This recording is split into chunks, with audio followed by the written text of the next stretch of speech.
Bismillahirrahmanirrahim. Nur cemaati qanday? Menin bir dosum nurcularga qo'shilib ketgan. Nur cemaatini chin aytsam ularni yaxshi bila bilmayman. Albatta shuni bilen Hanafi mazhabda degan. Ana mundayda to'g'anda. Shuni bilib qo'yinglar.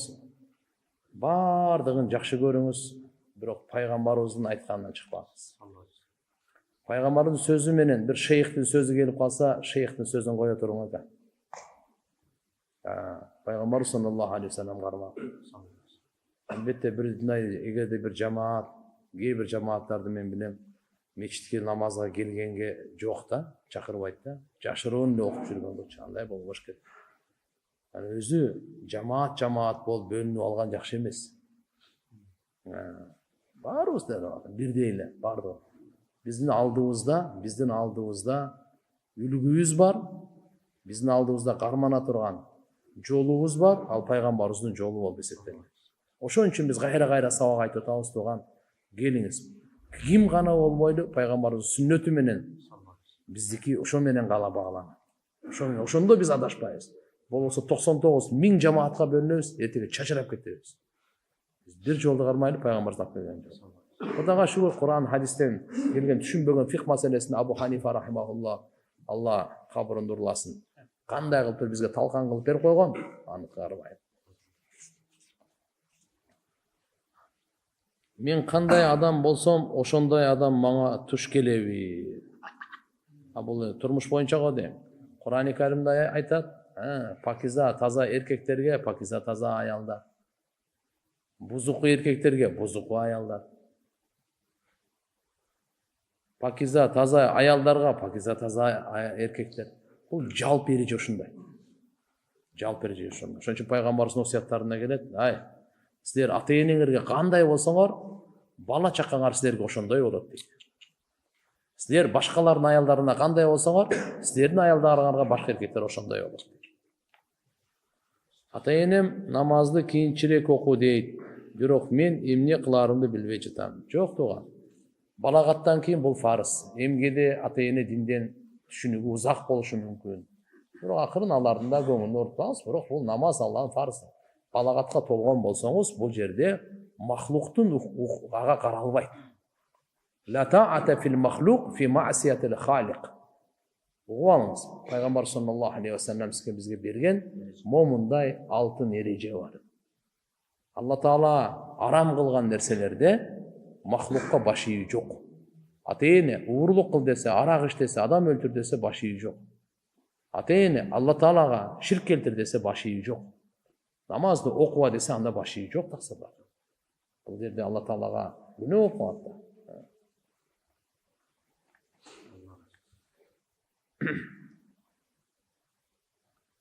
да. Так, салам алейкум дамылам. Сизден Аллаху разы болсун, так дамылам.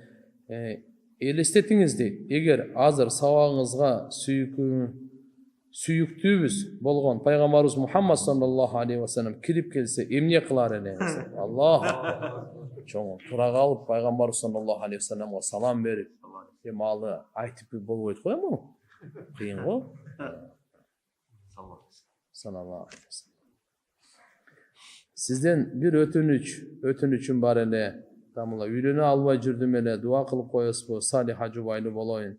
Жана ошол Салиха жубайым экөөбүз эгиз балалуу бололу. Жамаат менен дагы амин деп коюңуздарчы. Амин.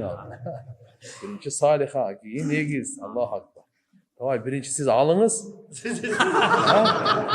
Бая бир киши айтыптыр да.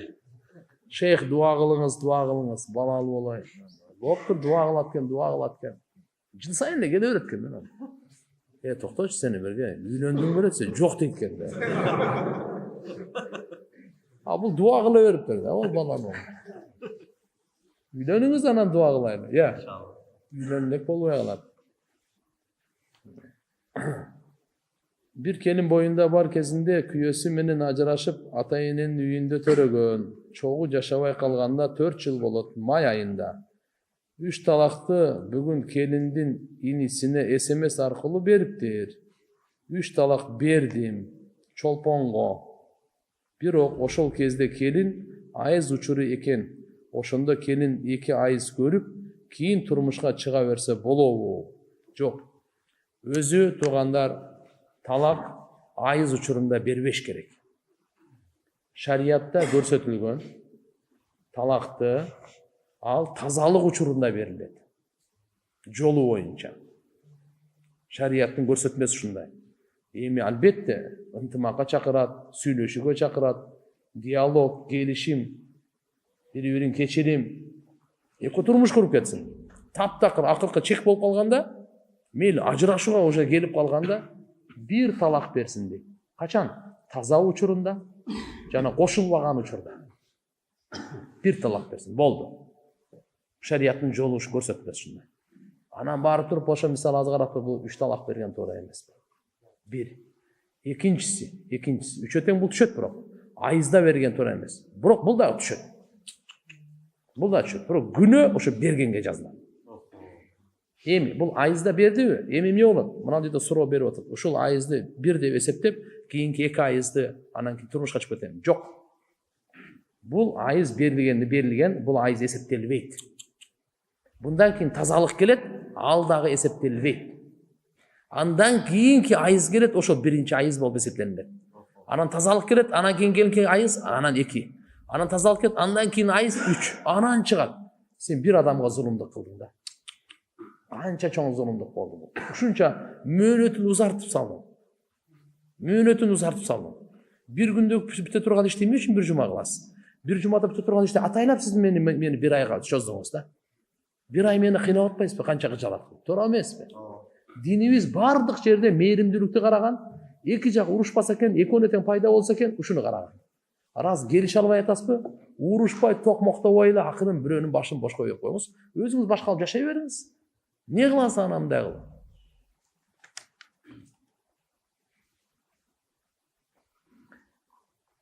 Эркектерге катуу эскертип айтып коюңузчу. Өз милдеттерин унутуп коюшту. Аялдар иштеп, балдарды багып баштадык. Эркектер урбасынчы, аялдарды кордоп салышты. Биз аялдар чарчадык, бактылуу болуп жашагыбыз керек дейт. Аллах.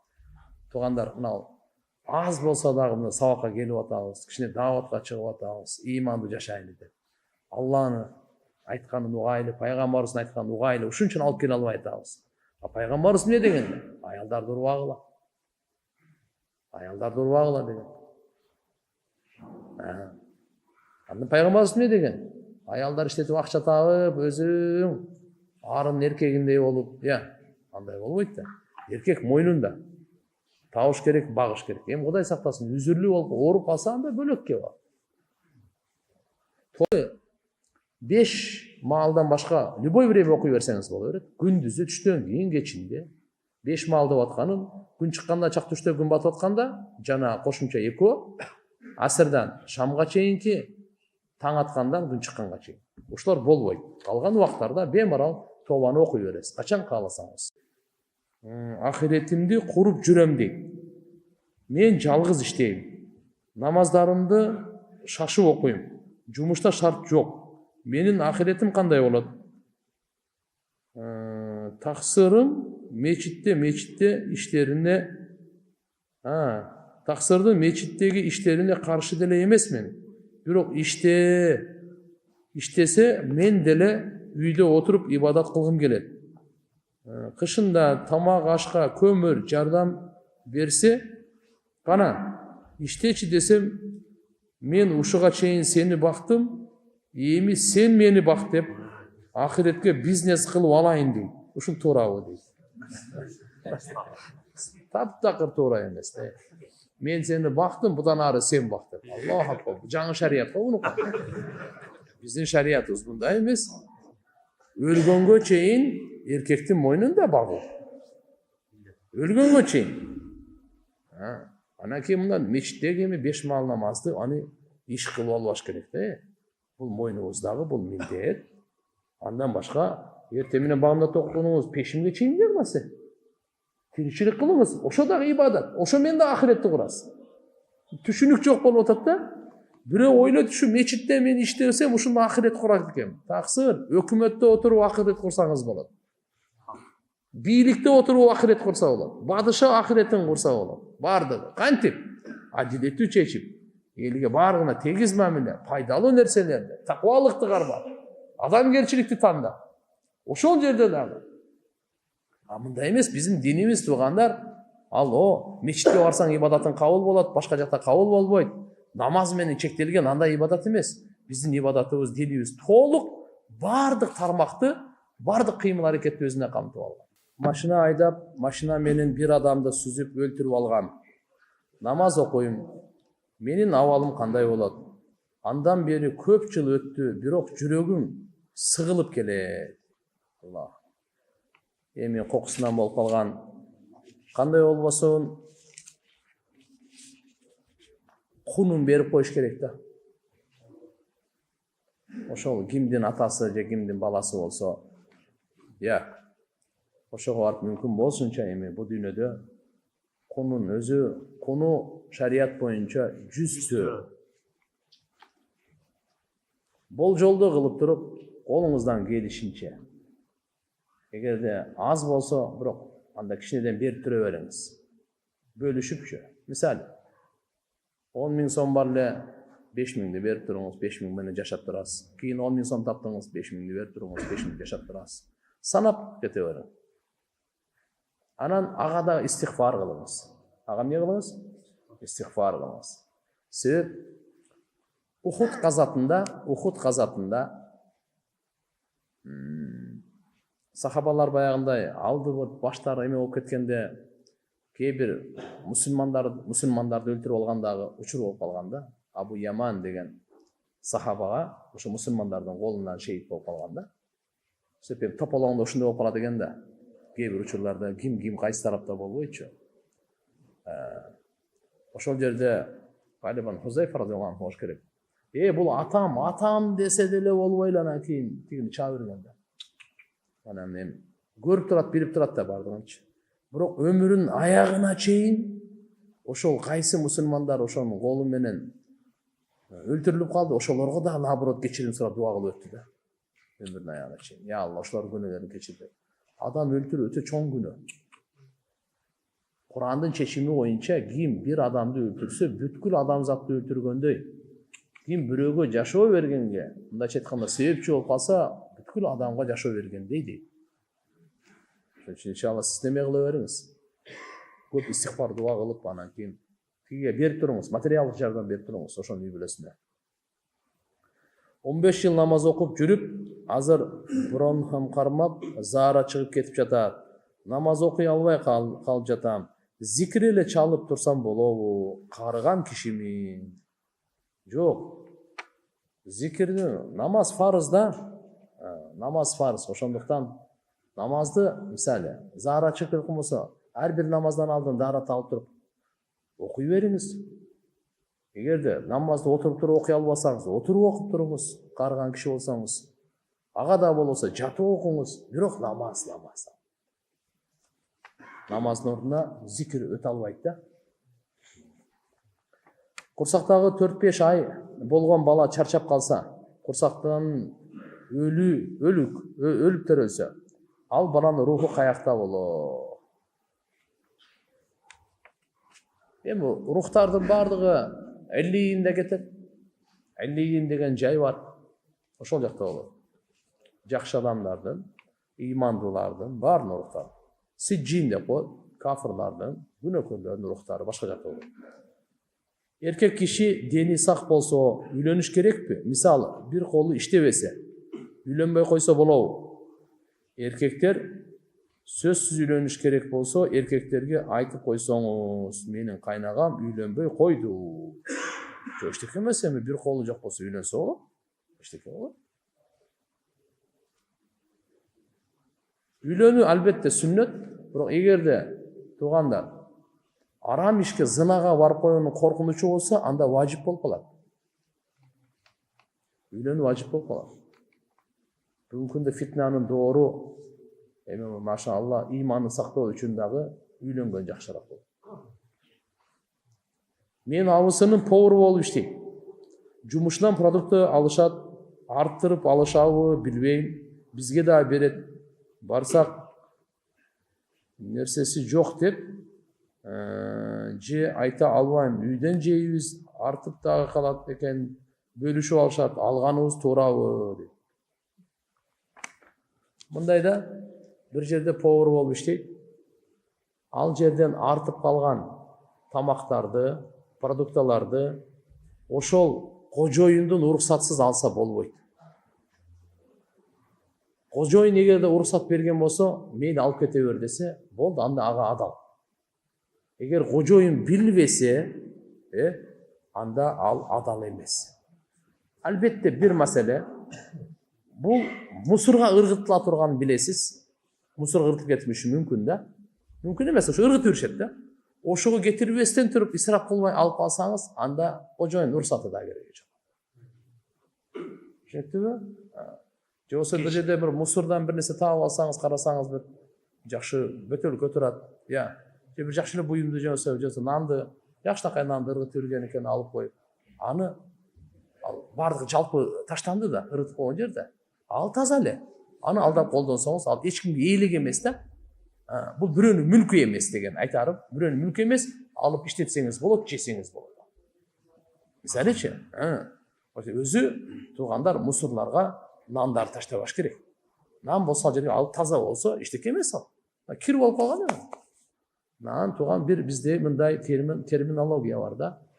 Адал бөлөк, таза бөлөк. Арам бөлөк, кир бөлөк. Жакшы түшүнүп алыңыз. Пешене менен табылган нан бул адал. Ылайга түшүп калса, ал кир, бирок адал. Түшүнөсүзбү? Анча мынча киши топурак болсо күйүп коюп, жесе ал адал. Эми арамдан табылган, уурулук жол менен алынган. Ол биринчи сорт эмес, высший сорт менен да монда торт кылып берсе дагы ал арам ал. Таза болсо дагы ал арам. Таза менен адалды, арам менен кирди ажыратып алыш керек. Кыздарым Айша медресеси бар, балдарга биринчи класстан баштап окуй турган медресе мектеп ачып бересизби суранам. Үйдөн таалим өтсөк, бирок чөйрө бузуп окуйда. Жок, Кудай кааласа иншалла бүгүнкү күндөрдө мечиттер бар. Үйдө диний китептерди окуганга мүмкүнчүлүктөр бар. Баяндамалар, онлайндан сабактар бар. Ошолорго катышып, балдарга таалим тарбия бере берели, аракет кылайлы. Аялдардын таксырларына арызданып атат дейт. Не деп? Мечитте сылык экен, үйдө орой. Мечитте такыба, үйдө жахил. Мечитте чынчыл, үйдө жалганчы. Чыныгы мусулман кандай болуш керек? Айтып коесузбу эркектерге дейт. Машалла. Бар эркектер отурабыз да. Чыныгы мусулман көчөдө, мечитте, үйдө, бардык жерде сиз айткандай болуш керек. Бирок туура айтат туугандар. Биз мечиттеги алган тарбияны, нурду, жөнөкөйлүк, пайгамбар саллаллаху алейхи ва саллям сүннөттөрүн үйгө алып барайлы. Биринчи бизден жакындарыбыз пайдалансын. Акчаңыздан эмес, сиздин мүнөзүңүздөн, сиздин адебиңизден, сиздин кичпейилдигиңизден, сиздин берешендүүлүгүңүздөн, сиздин кечиримиңизден эң биринчи сиздин аялыңыз пайдалансын. Аял бала чакаңыз пайдалансын, бир туугандарыңыз пайдалансын. Сөзсүз эле акча андан эмес. Биринчи ошолор мөмө жемишти ошолор жеш керек да. Жолдошум май айында каза болуп калды. Уланбек уулу Жодарбек, Куран окуп койсоңуз болобу? Дагы кандай сооптор жасасам болот? Бардык жакшы иштерди кыла бериңиз, сообун багыштап койсоңуз кете берет сооб. Алла Таала муратына ыраазы алсын. Апам балдарымды карап жардам берет. Өзүм иштеген акчага белек алып берсем болобу? Жолдошума айтпайт. Жолдошум жок дей берет. Болот, өзүңүз иштеген ал өзүңүздүн акыңыз. Шарият боюнча сизге мүлк кылып Алла Тааланын берген нерсени каалаганыңызды иштетсеңиз болот. Апаңызга берсеңиз болот. Субхана роббика роббил хамди ва салам. Алхамдулилlah.